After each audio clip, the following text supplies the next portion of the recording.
first day of my life. Swear I was born right in the doorway. I went out in the rain, suddenly everything changed. They're spreading blankets on the beach. Yours is the first face that I saw. I think I was blind before I met you. And I don't know where I am, I don't know where I've been, but I know where I want to go. And so I thought I'd let you know. Yeah, these things take forever, I especially am slow. But I realize that I need you, and I wonder if I could.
You may be seated.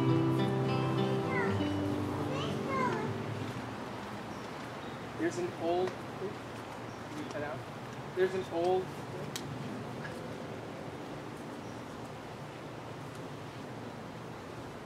Hello? No? Hello. Building suspense. That's what we're doing. I can talk loud. I'll talk loud. Oh.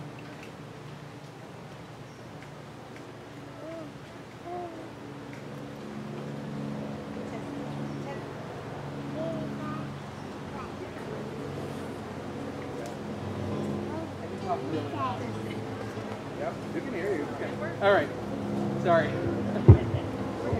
So now it's working. Okay. All right. One more time.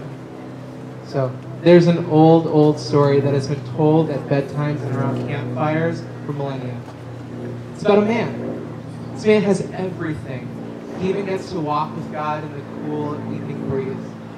But there's one thing. He's all alone. And God says it is not good for people to be alone. So he put man into a deep sleep. When the man slept, he took a rib and formed a female. When the man awoke, he said, "Finally, this is flesh of my flesh and blood of my blood, bone of my bone." And he called her woman. They are joined together, the first husband and wife. This story has shaped the way countless cultures, nations, and people view human relationships, where a man and a woman leave their families and they come together to be one flesh. They take part in a sacred ceremony similar to the one that we're about to conduct today. For today, Stephen and Karina have expressed their desire to enter into the covenant of marriage. Who gives this woman to be married to this man?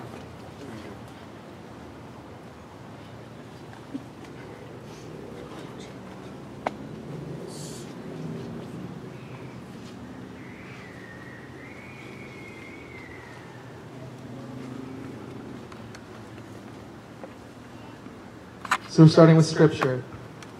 1 Thessalonians 3, verse 12. And may the Lord make your love increase and overflow for each other and for everyone else, just as we have found in love for you. Stephen and Karina, you have never made a promise like the one you're going to make today. Sure, you've probably made big promises before. Promise I'll take out the trash after this TV show. Or I swear I'll go get milk. But this one is different. I'll give you 3 reasons. 1, This is probably the most expensive promise you've ever made. Just ask anyone who's been married. 2, you've never had so many people witness you making a promise, coming from so many different places. And 3, neither one of you has made a solemn vow to give of your entire self to the other person until the day one of you passes away. It's a serious promise. It's a great promise. It's greater than a promise. It's an oath. It's a vow. It's not one that you enter in lightly or for the wrong reasons. And in truth, it's not going to be an easy promise to keep. Holding true to this promise will require a host of resources and any tricks up your sleeve to spice things up for date night, words to smooth things over when you get into a heated argument, or just something to keep the days moving along.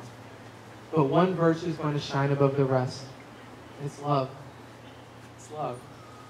Karina and Stephen, you chose the Bible verse for the wedding ceremony. Paul's first letter to the church in Thessalonica, chapter 3, verse 12. It's a perfect verse for your ceremony and exactly the type of love that I deeply desire and that we all deeply desire for you to experience and to foster. And with God's help, you can. Paul says, "May the Lord make you increase and abound in your love for one another and for all, just as we abound in love for you." First of all, the word he uses for love is translated from agape. It's not the kind of love that we use when we say, "Oh, I love In-N-Out," or "Everybody loves Raymond." It's not a here today, gone tomorrow, butterflies in the tummy kind of love. This is a powerful, active love, thick, marathon, gritty type of love that drives you to stay committed to the other person through the worst that life will throw you. It's a willful, unconditional, long-suffering love that says, I will stand by this person. They smell that. When they disappoint me, when they bore me, hurt themselves, screw up, and generally make themselves an unlovable person. But in the verse itself, Paul gives us a hint as to how to maintain this kind of love. It must increase, and the love must abound. When he says increase, it means not just expanding in size, but being augmented. The love that needs to be changed. Your love needs to take over new territory in the other person's heart. Adding new skills, finding new ways to help the other person feel safe, loved, secured, understood, and treasured. Never stop dating each other. Whether it's going to Starbucks or on a nice cruise, it's a good date. Keep learning everything there is to know about each other. Be each other's biggest cheerleader. Paul also uses the term abound, meaning to excel. May you get better and better at this agape love, this thick, long-standing love. It's a skill to be honed, not something that you can just switch on and off. He also says, and this is my favorite part for the two of you, he wishes that your love may increase and abound, not just between the two of you, but as your love grows, that it abounds and reaches other people. I think the two of you both have the ability to love each other deeply and other people even better. I pray that as people watch and love each other people understand and catch a glimpse of what real love is. Karina, you have such a kind and gentle heart. As you step into the world of law, you're going to see pain, you're going to see corruption at every step of the way. But this world needs people with your kind-hearted love to be able to see peace and understanding in some of the most stressful situations. Stephen, you are incredibly goofy and so supportive. The world will see love in your actions and how you care for people. People will see love in how you chase after relationships. People will feel special and loved by your love. You both complement each other beautifully. You add strengths to each other's weaknesses. Finally, Paul starts with the key to cultivating this type of love in your wedding. May the Lord make you increase and abound in love.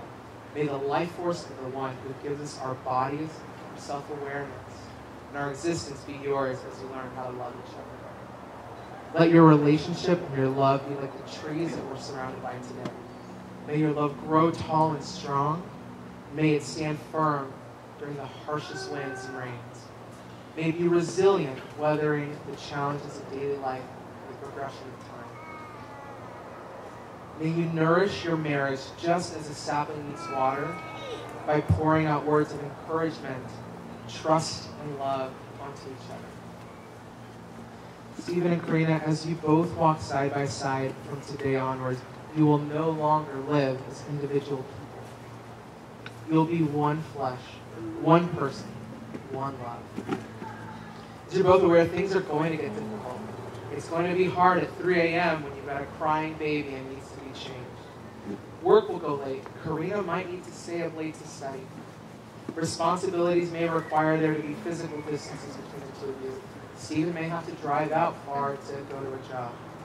But these are not excuses to give up. You must fight for your marriage. Remember the promise and the vows that you'll be making to each other today. Don't let others get in the way. Now to both of you, I want you to take a second to just stop and breathe and look around. Look at the park. Look at the people in attendance. People came from so many different places just to see you making this promise. Stephen, look at how beautiful Karina looks in her elegant dress. Karina, look at how handsome Stephen looks in his chic tuxedo. Lock eyes. I want you two to remember this moment. And guess what? This is just day one. I pray that though there will be hardships, that you remember this day and how far you have come because of the other person. You have grown, you have loved, you have smiled, you've spent time, and you will continue to do so. It's a beautiful, powerful couple. If you join me in prayer. Lord Jesus, God, we thank you so much for today. Thank you for bringing Stephen and Karina together. We pray that you step in the middle of their marriage. God, that may you walk with them each and every single day. May you bless them with work, with education, with a family, God. Keep them safe and keep them close. God, may this marriage withstand everything that life has to go through. God, be with them. We love you so much. It's in your name. Pray. Amen. All right, Stephen, do you take Karina to be your lawfully wedded wife, to have and to hold, for better or for worse, for richer or for poorer, in sickness and in health, as long as you both shall live? And if so, say, I do. I do. Do you, Karina, take Stephen to be your lawfully wedded husband, to have and to hold, for better, for worse, for richer or for poorer, in sickness and in health, as long as you both shall live? And if so, please say, I do. I do. Stephen and Karina have elected to express their lifelong promise to each other by writing their own vows. So we're going to start with Stephen.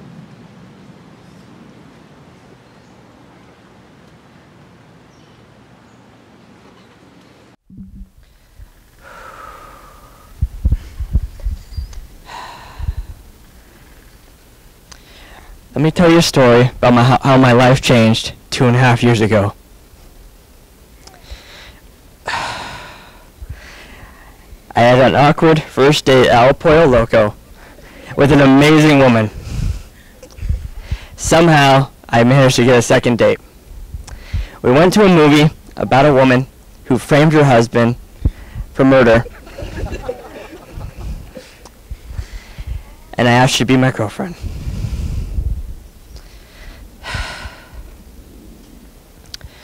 Ever since then, you have nothing but loved me, laughed with me, supported me, taken care of me.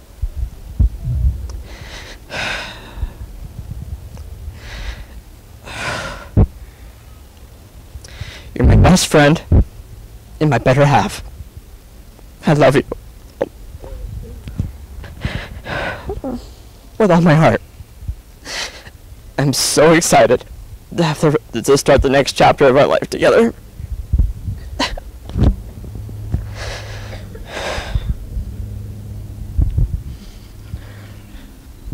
Karina.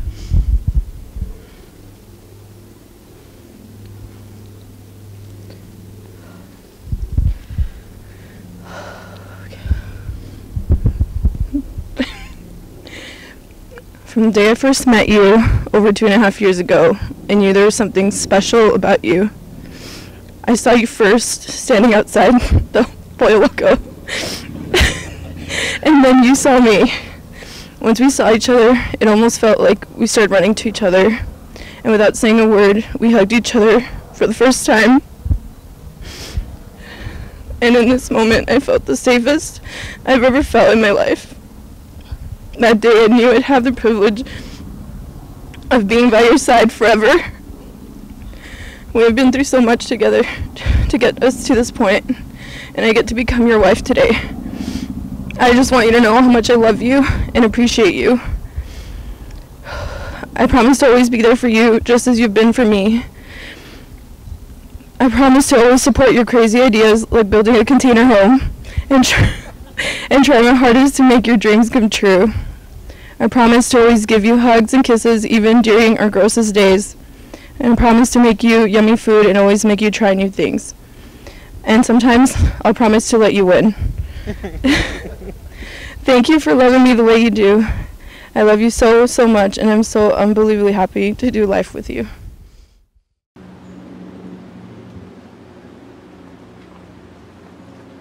Thank you. It's beautiful. Tyler, can I have the rings?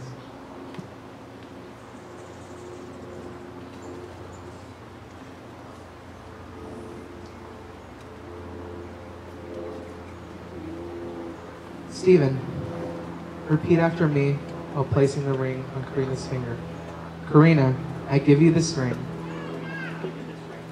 as a sign of my promise and the seal of my undying love for you.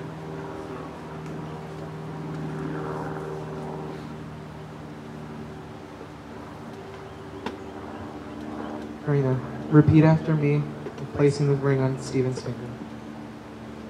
Stephen, I give you this ring as a sign of my promise and the seal of my undying love for you.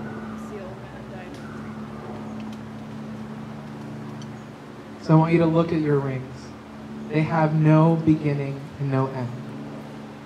They go on forever.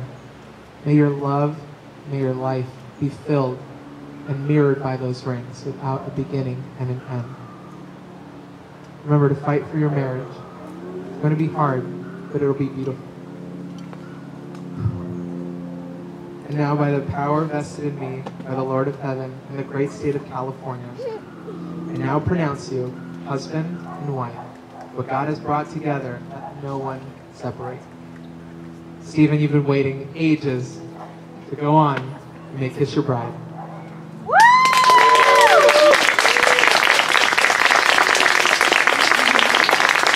And now it is my immense honor and joy to introduce you for the very first time, Mr. and Mrs. Stephen Leach.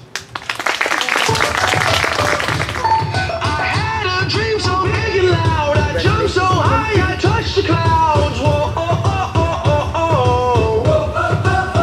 oh. I stretched my hands out to the sky, we danced with monsters through the night. Everyone else, there are